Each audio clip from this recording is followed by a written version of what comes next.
ইরানের হামলায় কি পরিমাণ ক্ষয়ক্ষতি হয়েছে ইসরায়েলের? এখন আনুষ্ঠানিক কোনো তথ্য দেয়নি নেতানিয়াহু প্রশাসন। প্রকৃত বাস্তবতা জানা না গেলেও কিছুটা ধারণা মিলছে দেশটির কর কর্তৃপক্ষের তথ্যে। যুদ্ধের প্রথম 11 দিনেই মিসাইল হামলায় ক্ষতির শিকার হয়ে ক্ষতিপূরণ চেয়ে ট্যাক্স অথরিটির কাছে ৯,১১৫টি আবেদন জমা পড়েছে।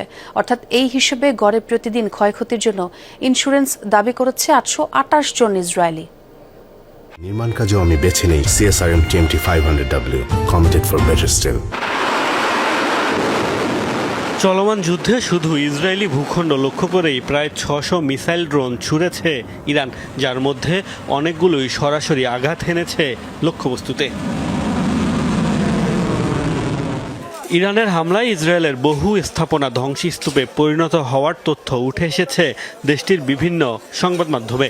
তবে প্রায় 2 সপ্তাহেও মোট ক্ষয়ক্ষতির আনুষ্ঠানিক কোনো হিসাব দেয়নি নেতানিয়াহু সরকার। এমনকি প্রশাসনের বিরুদ্ধে ব্যাপক ধ্বংসযজ্ঞের প্রকৃত চিত্র গোপনের অভিযোগও তুলেছে কেউ কেউ।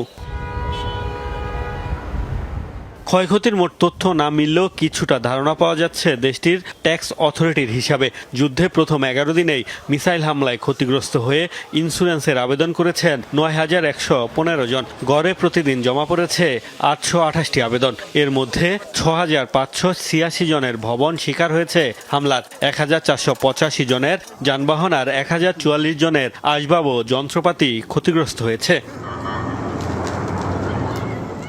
সবচেয়ে বেশি আবেদন করেছে সেন্ট্রাল ইসরায়েলের বাসিন্দারা। তেল আবিব থেকেই আর্থিক ক্ষতিপূরণ চেয়েছেন ৪,৬০৯ জন। বেত শেমেশ ও বীরশেবা থেকে আবেদন জমা পড়েছে ৩,৬০০-র বেশি। ধারণা করা হচ্ছে এখন পর্যন্ত মোট ক্ষয়ক্ষতি ইসরায়েলি মুদ্রায় কয়েকশো মিলিয়ন শেকেলের কম নয়।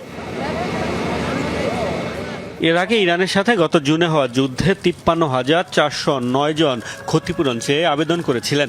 ক্ষয়ক্ষতি হয়েছিল ৩ বিলিয়ন শেকেলের বেশি। তবে বলা হচ্ছে এবার দীর্ঘমেয়াদী যুদ্ধের প্রস্তুতি হিসেবে কৌশলে বদল এনেছে ইরান। আর তাই গত যুদ্ধে মাত্র ১২ দিনেই ১,৬০০ মিসাইল ড্রোন ছুড়লেও এবার একই সময়ে এর 3 ভাগের 1 ভাগ ছুড়েছে। আগেরবার পুরো ইসরায়েলে ব্যাপক হামলা চালালেও চলমান যুদ্ধে মূলত তাদের টার্গেট দেশটির মধ্যাঞ্চল।